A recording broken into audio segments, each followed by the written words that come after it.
bendición ha sido poder estudiar el Antiguo Testamento, ¿cierto? Mayormente se predica del Nuevo Testamento, pero en verdad creemos firmemente que en el Antiguo Testamento hay mucho que aprender acerca de Dios, mucho que aprender acerca del trato de Dios con su pueblo, y nos habla ciertamente acerca de la revelación y el plan de Dios para cada uno de nosotros. Así que damos muchas gracias a Dios por eso. ¿Usted ha sido desafiado por el estudio? ¿Qué le ha parecido hasta el momento? ¿Qué han aprendido? Ya, eso es otra pregunta, ya me puse más pesado. Sin duda hay muchas cosas que recordar, ¿cierto? Muchas cosas, difícil de resumir. Le quiero hacer una pregunta. Usted, al leer el Antiguo Testamento y leer la historia de Israel, usted dice, ¿qué pecador es el pueblo de Israel? ¿O usted se siente identificado con el pueblo? ¿Quiénes se sienten identificados con el pueblo? ¿Cierto? Yo creo que somos varios. Nosotros cuando leíamos Deuteronomio con Patti y mi esposa nos decía eso, que a veces nos impacta el pueblo porfiado, pero mi esposa nos decía, nosotros no somos diferentes. Y la verdad es que tiene razón. Nosotros hasta podemos extrañarnos y decir, oye, es cabeza dura, al igual que los discípulos, ¿no? Pero la verdad es que nosotros probablemente somos iguales. Y en la semana decía, si el pueblo de Israel fuera una persona, no digo Israel porque Israel fue una persona, sino el pueblo de Israel, ¿cómo sería su historia de vida? Y la verdad es que la historia más o menos sonaría así. Dios formó a Israel. Eso lo encontramos en Génesis, ¿cierto? Dios formó a un pueblo a través de una persona llamada Abraham. Entró en un pacto con él. Eso es el libro de Éxodo. Además, Dios purifica a Israel. Eso es Levítico, ¿cierto? Israel enfrenta problemas en su vida a causa de su pecado. Eso es el libro de Números, ¿cierto? Problemas o conflictos. Vuelve a experimentar un nuevo comienzo. Eso es el libro Deuteronomio, ¿cierto?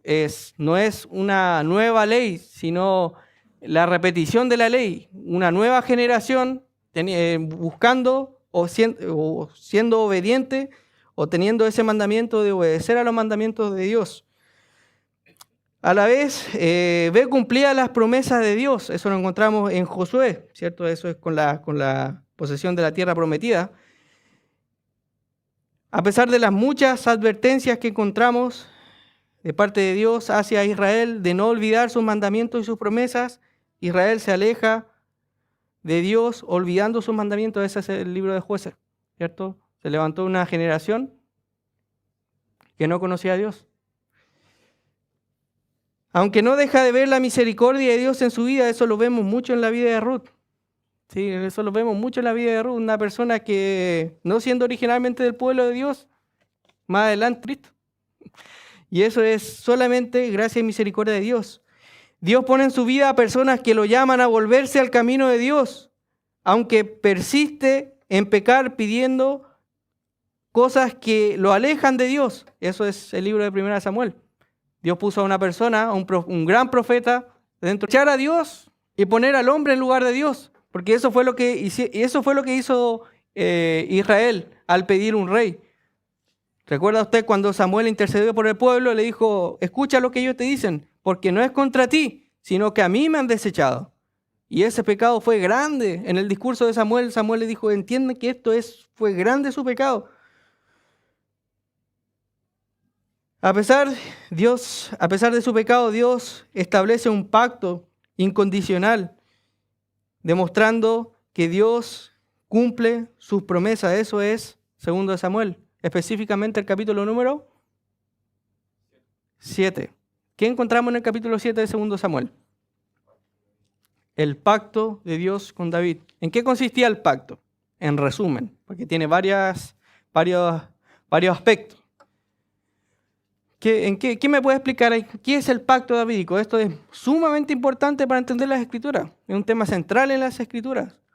¿Recuerda usted Mateo capítulo 1? Dice, el libro de la genealogía de Jesucristo, hijo de David y después hijo de Abraham. Entonces hay una clara referencia o clara categorización de David, el pacto de Dios. A ver, ¿quién me puede explicar qué es el pacto de Dios con David o el pacto davídico? Un descendiente de David se iba a sentar en el trono de Israel para siempre, ¿cierto? Y eso involucraba que ese descendiente iba a ser una persona, pero iba a tener una casa y un trono. Y eso es algo literal, ¿ya? Eso es importante para entender todas las demás escrituras. Esto es hasta 2 Samuel. En el libro de Reyes encontramos el pueblo sigue pecando, pero al final, escuche bien, Dios decide disciplinar a Israel con azote severo. ¿Eso qué es? ¿Cuándo encontramos la disciplina severa de parte de Dios? Hay muchas otras áreas, pero dentro de la historia de Israel, claramente eso fue el exilio. Usted recuerda, las tribus del norte fueron llevados cautivos por Asiria, ¿cierto? El imperio asirio sitió a las 10 tribus del norte y lo llevó cautivo a Siria. Ellos ya nunca volvieron. Los que volvieron son una mezcla, por eso es importante para entender el Nuevo Testamento, que es el origen de los samaritanos. Por eso los judíos nunca pasaban por Samaria, porque ellos no lo consideraban parte del pueblo, ellos los consideraban extranjeros. Y a varias partes del norte también. Y la tribu del sur, tomando las palabras de Reyes, viendo que su hermano había sido llevado cautivo y había sido castigado severamente por Dios, no aprendió. Eso nos habla mucho de cómo también somos nosotros. Nosotros vemos las consecuencias del pecado, el castigo y la severidad de Dios y no aprendemos. ¿O no le ha pasado que usted peca y al siguiente día vuelva a caer en lo mismo? ¿Pero acaso en ese tiempo no le dijo Señor nunca más? Lastimosamente el pueblo, esa es la historia, esa es hasta el momento todo lo que hemos visto, en gran resumen, hasta el libro de Reyes. Pero déjeme decirle que en 2 de Crónicas, que son en el libro de Crónicas, hay una palabra fuerte que resalta grandemente y que nos ayuda a entender el propósito de Crónicas. Y esa palabra es la fidelidad. Fidelidad. Probablemente usted es uno de los atributos que más ha escuchado de Dios, ¿cierto? Dios es fiel.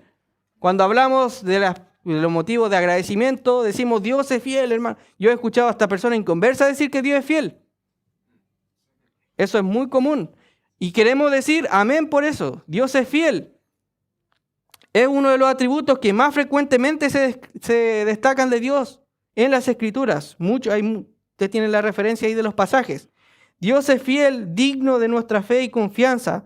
Guarda las promesas y el pacto cumpliendo su palabra. Eso, hermanos, si usted quiere resumir qué significa la fidelidad de Dios, la fidelidad de Dios es que Él cumple su palabra. Dios no es fiel a tus requerimientos, Dios no es fiel a tus caprichos, Dios es fiel a su palabra, a lo que Él ha dicho a su palabra. Entonces, escuchamos a menudo esta palabra y además, déjeme decirle que un pilar fundamental de la relación de Dios con el hombre es la fidelidad de Dios. ¿Por qué? Porque 1 Juan 1:9 dice que Él es fiel y justo, ¿para qué? Para perdonar nuestros pecados y limpiarnos de toda maldad. Entonces la relación de Dios y el hombre está fuertemente vinculada por la fidelidad de Dios. Dios promete perdonar nuestro pecado y podemos tener la certeza de que es así porque Dios es fiel. Dios es fiel. Sin embargo, la fidelidad de Dios también involucra que Él cumpla sus amenazas. ¿Escuchó bien eso? A veces resaltamos solamente la parte buena, entre comillas, de la fidelidad de Dios. Pero Dios dice muchas otras cosas en su palabra también. Por ejemplo, un pasaje que probablemente usted conoce, dice Deuteronomio capítulo 7, versículo 9 al 10.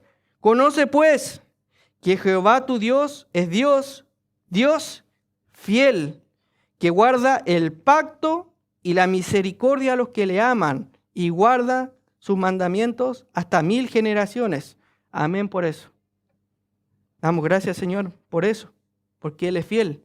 Pero ¿qué más dice? Dice, y que da el pago en persona al que le aborrece. destruyéndolo.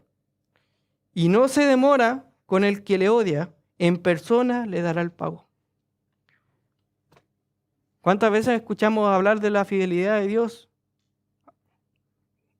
Y decir de que Dios dice esto en su palabra y Él lo va a cumplir. También hay un salmo, un pasaje que siempre recuerdo, se me viene a la mente, dice: conozco, oh Jehová, que tus juicios son justos. ¿Los juicios de Dios son justos?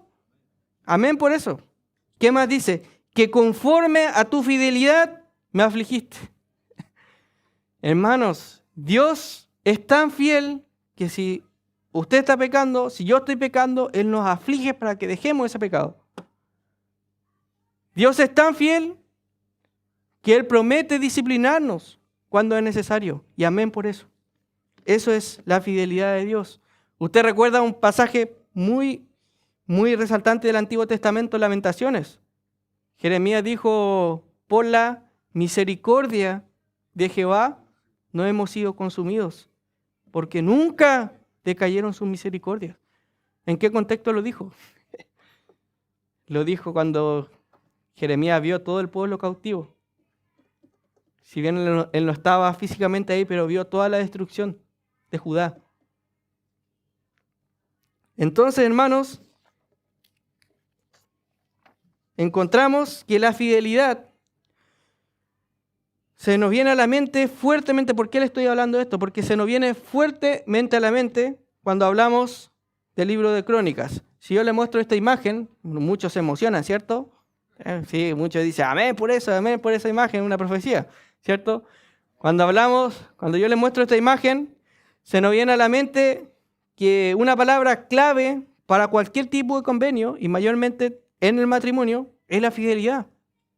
Cuando usted contrae matrimonio, está diciendo: yo prometo ser fiel a esta persona y entregarme solamente a ti. Ahora ambos se pertenecen mutuamente. Cuando falta el elemento de la fidelidad, prácticamente la felicidad no existe, se borra, se falta. Ahora, esto mismo pasa cuando dejamos los mandamientos de Dios. Esto mismo pasa cuando dejamos los mandamientos de Dios. Estas mismas características se aplican al pacto que Dios hizo con Israel. ¿Usted recuerda cuál pacto específicamente? El pacto mosaico, ¿cierto? El pacto mosaico involucraba bendiciones a la obediencia y maldiciones por la desobediencia. Eso es la fidelidad. Eso es la fidelidad de Dios. Aunque el pacto se basó en el amor de Dios hacia el pueblo, Él demandaba que respondieran con amor y lealtad también. Es por ello que estos llegaron a ser elementos primordiales de este pacto. Por consecuencia, si Dios demanda que su pueblo en general cumpliera con estas virtudes, con mucha más razón lo esperaba de los reyes. Mucha más razón. Eso es. Vamos a notar la fidelidad de Dios en el libro de Crónicas. Vamos a notar la fidelidad de Dios. El libro de Crónicas brota la fidelidad de Dios. Señor, quiero rogar tu bendición para este pequeño análisis del libro de Crónicas. Ruego, Señor, que le dé gracia a mis labios. Señor, que le ayude también a mis hermanos y a través de tu Santo Espíritu, Señor, para que su palabra, Señor, impacte en la vida de ellos, Señor. Rogamos estas cosas y agradecemos en nombre de Cristo Jesús. Amén. Bien, ustedes tienen la idea hasta el momento de Crónicas. Vamos solamente a ver algunos datos. No son muchos, solamente algunos. Los dos libros de Crónicas, como los de Samuel y Reyes, forman un solo volumen, ¿cierto? Hemos enfatizado esto de que en verdad a veces nos puede confundir decir primero y segundo de Samuel o primero y segundo Reyes, cuando en verdad Samuel es un libro, Reyes es un libro y Crónicas es un libro. Eso hay que verlo en su conjunto.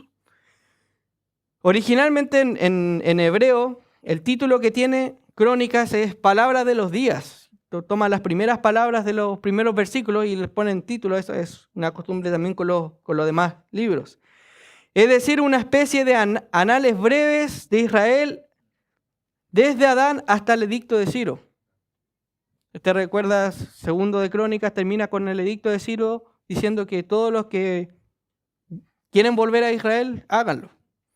Y eso es, Dios llama a Ciro mi siervo, un instrumento de Dios.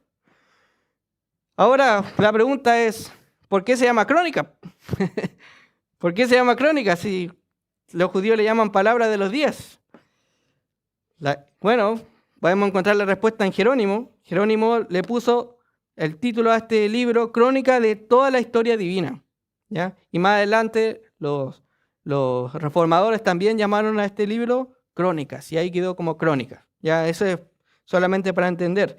Ahora, el autor, nosotros en Primero de Reyes y en Reyes y en Samuel encontramos muchos datos históricos y políticos. Con político me refiero a decir tipo de gobierno que había en Israel, cómo fue la transición, este rey gobernó de tanto hasta tanto, su reinado fue bueno, fue malo, y así sucesivamente. En Crónicas no encontramos tanto ese aspecto, ¿ya?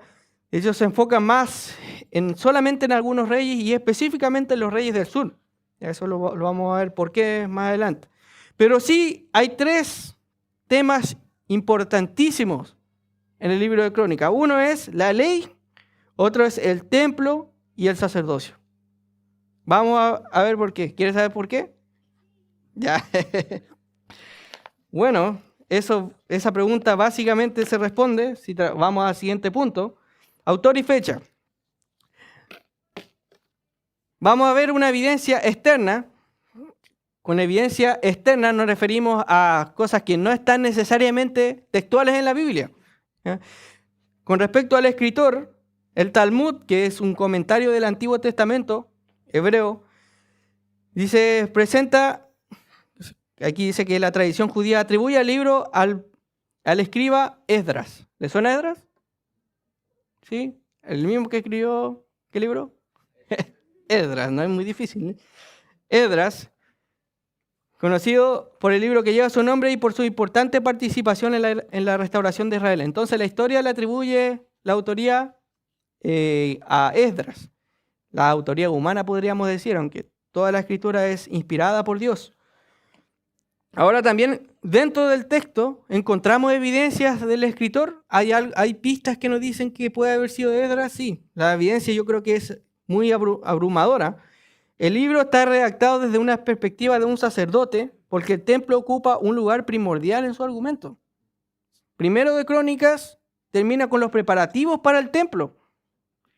Y segundo de Crónicas ocupa los primeros 9 capítulos para hablar del templo, la construcción del primer templo, que fue a manos de ¿quién? ¿El primer templo? De Salomón. Entonces, el templo ocupa un lugar primordial. Entonces, volviendo a la presentación anterior, ¿por qué encontramos un fuerte énfasis del templo, la ley, en Crónicas? Es porque Esdras lo escribió. Esdras lo escribió, entonces él conocía de eso. Y hay un propósito más, que ahí lo vamos a ver cuando hablamos justamente del propósito. Por otro lado, las genealogías que presenta llegan hasta los días de Esdras. ¿Ya? Entonces eso descarta todo lo demás para atrás. Llegamos hasta un punto de decir solamente Esdras, o en este periodo pudo haber sido, y históricamente no hay muchas opciones de decir Esdras fue. Y apoyan la idea de que el autor era contemporáneo de él. No se conoce otro candidato más viable. Además, el uso del idioma hebreo y su estilo literario son semejantes a los de Esdras. Eso lo vamos a ver en su propósito. Hay una porción de Crónicas que es muy parecida al libro de Esdras. De hecho, es como termina Crónicas y como empieza Esdras. Entonces, ¿quién es el autor? En resumen, Esdras. Hay evidencia externa para afirmarlo y hay evidencia interna. En cuanto a la fecha del libro, hay un poquito más de debate, pero sí podemos decir con claridad que fue post-cautiverio. ¿Ya? El autor dice al final y habla del edicto de Ciro, entonces eso ya sitúa que el autor obviamente ya conocía ese edicto, entonces ya pasó la etapa del cautiverio. Entonces encontramos eso. La fecha probable es 450 o 425 a.C.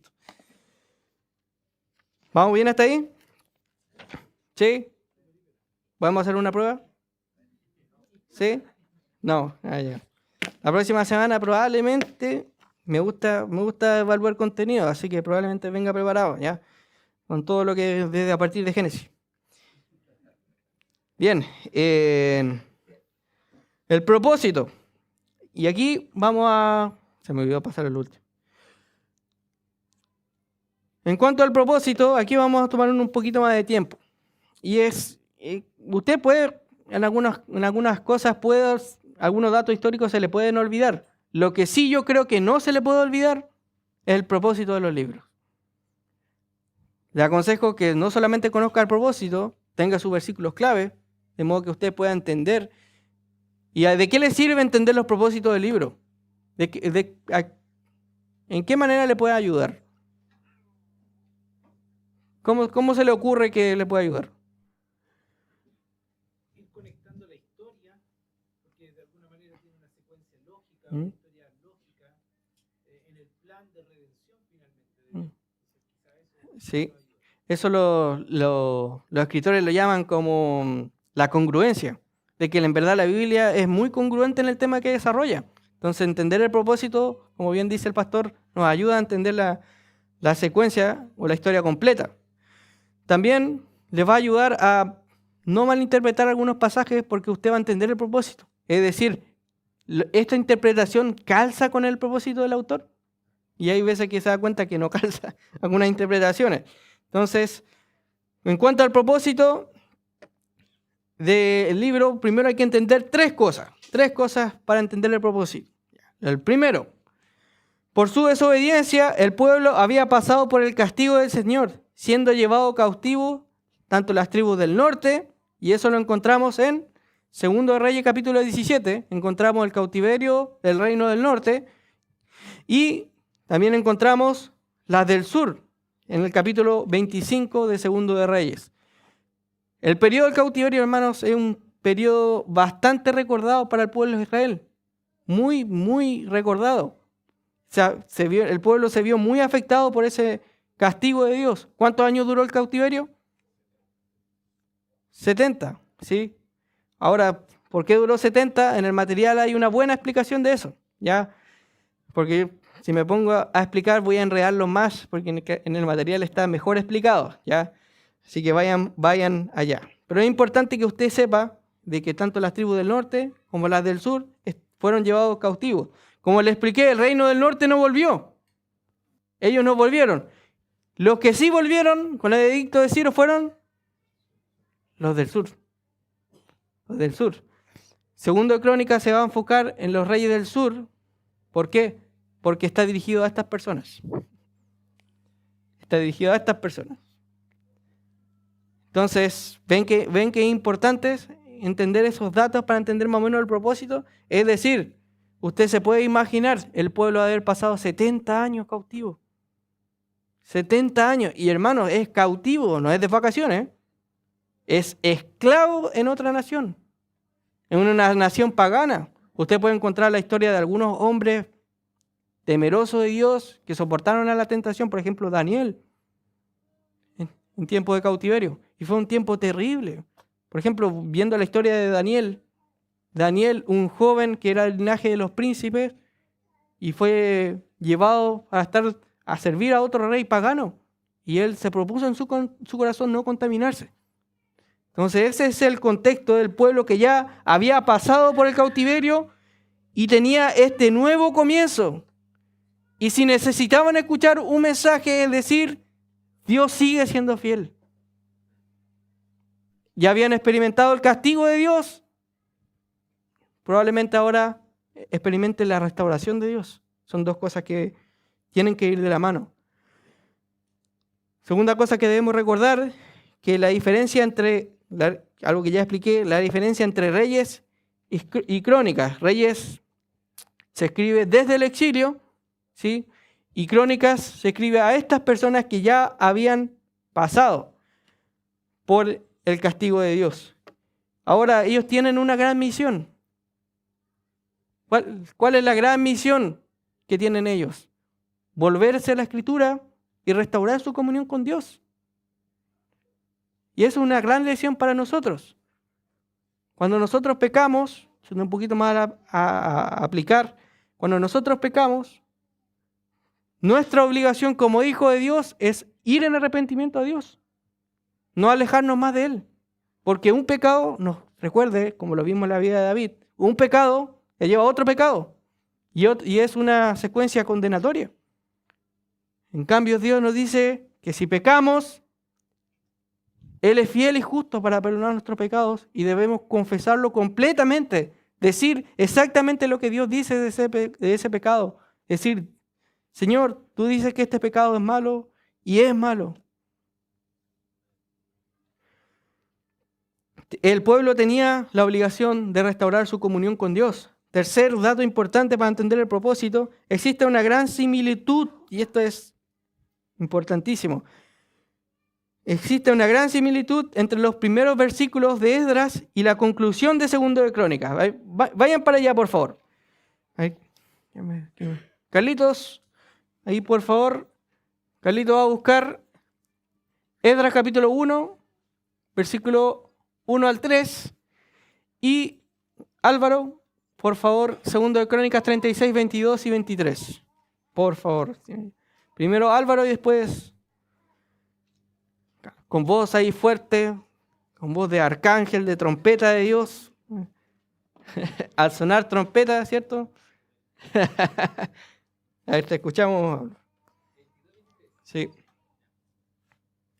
Mas al primer año de Ciro, rey de los persas, para que se cumpliese la palabra de Jehová por boca de Jeremías, Jehová despertó el espíritu de Ciro, rey de los persas, el cual hizo pregonar de palabra y también por escrito por todo su reino, diciendo: Así dice Ciro, rey de los persas, Jehová, el Dios de los cielos, me ha dado todos los reinos de la tierra, y él me ha mandado que le edifique casa en Jerusalén, que está en Judá.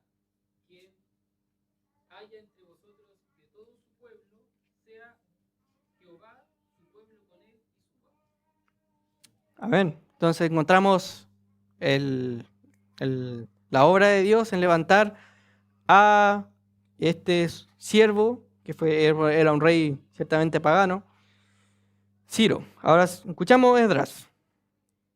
En el primer año de Ciro, rey de Persia, para que se cumpliese la palabra de Jehová por boca de Jeremías, despertó Jehová el espíritu de Ciro, rey de Persia, el cual hizo pregonar de palabra y también por escrito por todo su reino, diciendo: Así ha dicho Ciro, rey de Persia, Jehová, el Dios de los cielos, me ha dado todos los reinos de la tierra y me ha mandado que le edifique casa en Jerusalén, que está en Judá. Quien haya entre vosotros de su pueblo, sea Dios con él, y suba a Jerusalén que está en Judá, y edifique la casa a Jehová, el Dios de Israel. Él es el Dios, la cual está en Jerusalén. Bien, hay muy pocas variaciones, muy pocas variaciones. Eso nos puede decir de que probablemente el autor es el mismo, y otra cosa es que probablemente Crónicas es el primer tomo para entender Esdras. ¿Ya? La persona que le toque Esdras, ahí ya le estoy haciendo un spoiler a ustedes, ¿sí? El propósito de Esdras, me imagino que usted lo conoce a Esdras, un varón preparado, un varón que predicó la ley del Señor, instauró la ley del Señor, llevó al pueblo nuevamente al Señor. Esta persona tenía el propósito de decir: miren, Dios sigue siendo fiel, restauremos nuestra comunión con Dios. Entonces, entender que Crónicas y Esdras se parecen, podemos decir que el propósito es similar, ¿sí? Que los temas que tocan son similares, aunque Esdras es un poquito más histórico en algunas cosas. Entonces, entendiendo esas tres cosas, podemos decir que los judíos sobrevivientes, después del decreto de Ciro, regresan a su tierra para reconstruirla. Usted se imagina, trate de poner, yo sé que es difícil, trate de ponerse en la mente, los judíos volviendo a Jerusalén y encuentran todo destruido. La última vez que habían estado en ella, Dios les había castigado y mandado a la cautividad por su infidelidad. Al regresar, el autor quiere asegurarse de que no vuelva a suceder lo mismo. no vuelva a suceder lo mismo. Por lo tanto, presenta la lección histórica como advertencia y estímulo. ¿Sí? Lo que nosotros encontramos, y vamos a ver la división, es como advertencia y a la vez estímulo. Advertencia para decir, miren lo que Dios hizo en el pasado. Y estímulo para decir, no lo hagan de nuevo. No lo hagan de nuevo. La historia demuestra cómo Dios ha controlado a las naciones paganas y el destino de su pueblo. Por eso Israel puede contar con la fidelidad de Dios. Recuerde fuertemente que el pueblo estaba experimentando dolor y desánimo por todo lo perdido. Creo que no se ve mucho ahí. Ni yo alcanzo a ver acá, que estoy de frente.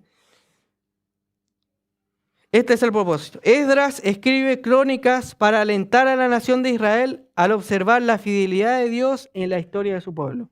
Eso es lo que encontramos en el material y está muy bien escrito. Esdras escribe crónicas para alentar a la nación de Israel al observar la fidelidad de Dios en la historia del pueblo, su pueblo. Ese es el propósito, alentar al pueblo. ¿Cómo lo hace? Ahora la pregunta es la siguiente, natural. Es decir, ¿cómo lo hace? ¿Cómo lleva a cabo su objetivo? Cuando el pueblo volvió, se dieron cuenta que hay algunas cosas que ya no eran iguales. Faltaban dos cosas que eran fundamentales para el pueblo. Uno era el trono, ¿cierto? Ya no estaba, ya no había rey sobre él. Y otra cosa que no había era templo. ¿Cómo podemos restaurar nuestra comunión con Dios si no hay templo? Yo creo que fue una enseñanza fuerte para el pueblo, es decir, el templo, si bien es importante, lo más importante es tu comunión con Dios. Ahora, con eso no me malentienda, no quiere decir que usted no tenga que venir a la iglesia. Ya usted tiene que venir a la iglesia porque es un mandamiento de Dios. Eso es también un indicador de cómo usted está caminando con Dios. Pero sin duda la comunión con Dios no se puede disfrazar con otras cosas. Entonces, la división básicamente que encontramos, y es muy natural la división que encontramos en Crónicas, es del capítulo, el primero de Crónicas, del capítulo 1 al capítulo 9, encontramos la fidelidad de Dios en la historia de Israel. La genealogía de Israel. Vamos a ver que probablemente usted cuando lee se queda dormido, ¿no? ¿Le ha pasado? A mí sí me pasó esta semana, ¿sí? Sí, son muchos datos que uno no alcanza a recordar, ¿sí? Pero vamos a ver que tiene un propósito. Y por otra parte, del capítulo 10 al capítulo 29, va a hablar netamente del rey David, ¿ya? Va a hablar netamente de la fidelidad y de la vida del rey David. Va.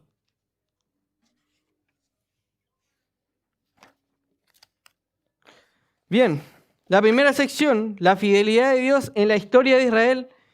Estas listas siguen el linaje de Israel. Ahora, le quiero hacer una pregunta. ¿Por qué piensan que si el propósito de Dios fue animar al pueblo, por qué puso genealogías? ¿Usted utilizaría genealogías para animar a alguien? ¿O usted va a la casa de un hermano, traje una bendición del Señor? Libro de la genealogía de Adán, ¿cierto? Y ahí empieza a leer. ¿Es un gran ánimo para usted? Hermanos, ninguna palabra, ninguna letra que encontramos en la Escritura está en vano. Una frase que se me venía a la mente es que no porque yo no tenga herramientas para ir al fondo a sacar agua, no significa que en el fondo, en el pozo, no haya agua. Con esto quiere decir que si nosotros no nos metemos y buscamos al fondo, no vamos a encontrar agua.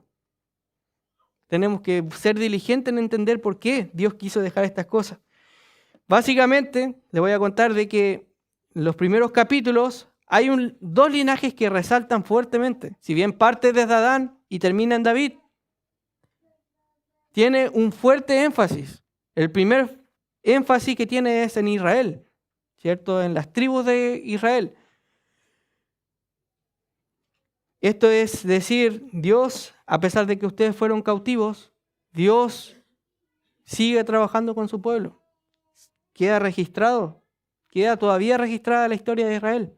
Ellos podrían haber dicho, bueno, se perdió la cronología, no hay rey. Ya no puede haber rey, ya no puede haber Mesías. Ellos pueden decir, como no está la descendencia de los sacerdotes, ya no hay comunión con Dios. Pero ¿en qué encontramos? Capítulo 6, en adelante, la genealogía de los levitas. Y específicamente dentro de los levitas encontramos a Aarón, la descendencia de Aarón. Entonces, piensa un poquito, pónganse en el lugar de ellos. Es decir, esta persona le está diciendo, miren, les presento la genealogía, Dios todavía quiere que ustedes tengan un sacerdote que reconstruya el templo. Quiere tener comunión, todavía quiere estar con ustedes. Qué tremendo habrá sido para el pueblo. Y otro énfasis en las genealogías, el capítulo 9, en adelante, cuando habla de un rey elegido por Dios conforme al corazón de Dios, que fue David. Y David no fue cualquier rey, porque David tenía una promesa de parte de Dios de que un descendiente de él se iba a sentar en el trono de Israel para siempre. ¿Qué le estaba diciendo Dios al recordarle la descendencia de David? ¿Qué les decía Dios? Que Dios iba a cumplir, que Dios le estaba diciendo, soy fiel, voy a cumplir mi pacto. Lo tengo aquí presente. Qué tremendo habrá sido para el pueblo. No sé si ustedes se emocionan, yo estoy emocionado. Ayer leía crónicas en mi trabajo y escuchaba, y mientras trabajaba, y me emocionaba. Me emocionaba con estas palabras. Sin duda, el propósito es decir, todavía Dios va a cumplir su palabra. Ahora, nosotros también podemos decir algo práctico de la genealogía. La genealogía le habla a usted de que Dios tiene cuidado de cada generación. Un tema ya un poquito más profundo, pero Dios tiene cuidado de cada uno de los aspectos de nuestra vida. Usted a veces puede decir, pucha, podría haber nacido una familia multimillonaria, ¿no? No pedía tanto. Pero Dios tuvo cuidado de eso. Dios tuvo cuidado de eso. Y es solamente darle gracias al Señor. Si usted no tuvo padres cristianos, también es nuestra responsabilidad reflejar el Evangelio de Cristo y entender de que todo pasa por algo. También eso nos habla de la providencia de Dios, del cuidado de Dios para con nosotros. La segunda porción que encontramos es la fidelidad de Dios en la historia del rey David. El rey David fue nuevamente una persona muy, muy importante. El rey David, en la segunda porción, se hace énfasis fuertemente en el capítulo 17. El capítulo 17 nos habla del pacto de Dios con David, pero también nos habla fuertemente de la relación de David con el arca del pacto. David, recuerde que fue una persona que tuvo sin duda una estrecha relación con el arca, que simbolizaba la presencia de Dios, pero también fue una persona importante políticamente para el pueblo. Recuerde que él estableció la capital política de Israel, ¿dónde? En Jerusalén. En Jerusalén.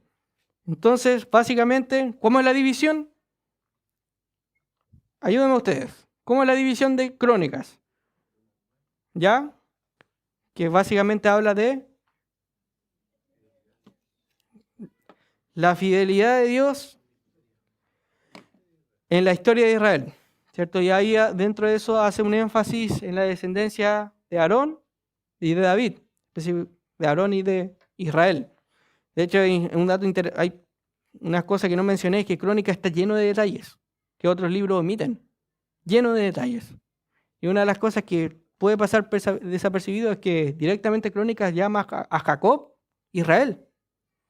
No lo llama por Jacob, lo llama como Israel. Es decir, le hacen énfasis en el trabajo de Dios con él. Entre otros muchos detalles que son importantes. Entonces, la segunda parte, la fidelidad de Dios en la historia del rey David.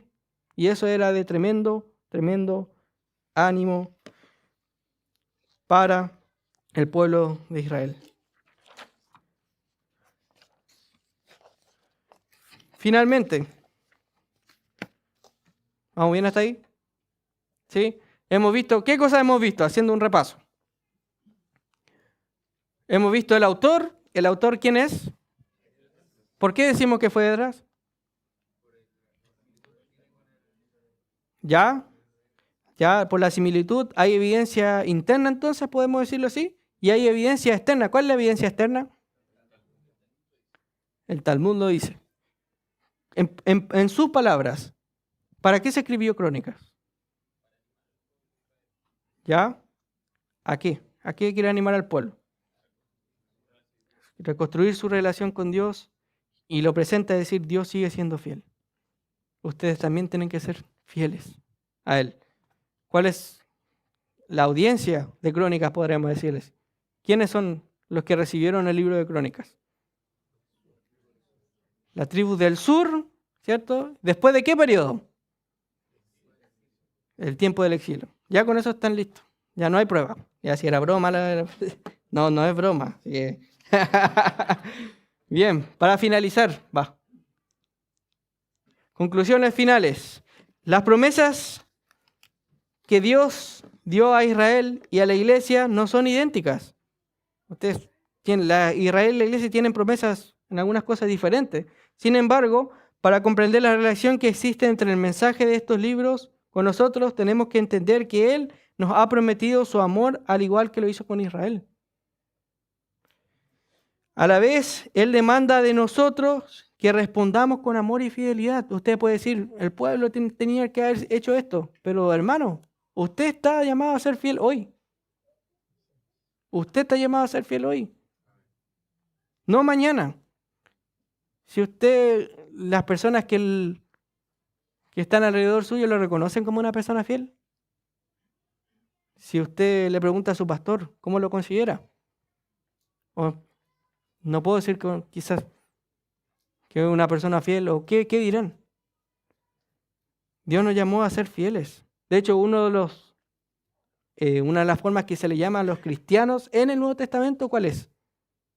Fieles. Eso no es casualidad. La fidelidad es un distintivo del cristianismo, del cristiano. Ahora quiero dejarle con un desafío para la casa. Quiero dejarle con este desafío. Vaya en su casa, tome un cuaderno y anote. ¿Qué manera se ha manifestado el amor de Dios para con nosotros? Anote. ¿Qué manera Dios ha manifestado su fidelidad en la vida? No sé, Dios ha provisto alimentos, Dios provee trabajo, Dios provee al gas y otras cosas. No te haga una lista. Haga una lista de la evidencia del amor de Dios para con usted, de la fidelidad de Dios. Y ahora haga otra lista, aparte. ¿En qué manera nosotros debemos manifestar nuestro amor y fidelidad a Dios en ese día? Entonces, la tarea es hacer una lista de cómo usted ve la fidelidad de Dios en su vida y a veces hacer otra lista para decir cómo uno puede responder a ese amor de parte de Dios. ¿Les parece? Ya, la próxima semana, eso sí, vamos a controlar la tarea, ¿ya? Así que vamos probablemente a compartir algunas cosas, ¿ya? Señor, gracias por este tiempo. Gracias, Señor, por este estudio de Crónicas, Señor, breve. Señor, sin duda hay muchas cosas que hemos dejado de lado. Pero lo que no es que hemos querido dejar de lado, Señor, es ver tu buena mano para con nosotros. Señor, tú eres un Dios fiel. Tú eres un Dios fiel a tu palabra, Señor. No a nuestros caprichos, como decíamos, Señor. No a lo que nosotros queremos, sino fiel a su palabra, Señor. Usted ha prometido tantas cosas, Señor, en su palabra. Algunas se han cumplido, Señor. Algunas se van a cumplir, pero tenemos la certeza, Señor, de que todo, Señor, y cada palabra se va a cumplir, Señor. Señor, ayúden a nosotros, Señor, también a obedecer y a responder con amor y con obediencia a estas verdades, Señor. Ayúdenos, Señor, a ser una iglesia fiel, a ser una iglesia no, Señor, activista, Señor, no una iglesia religiosa, Señor, sino una iglesia fiel, amorosa, Señor, que se rinde a ti, Señor. Padre, muchas gracias, Señor, en nombre de Cristo Jesús. Amén.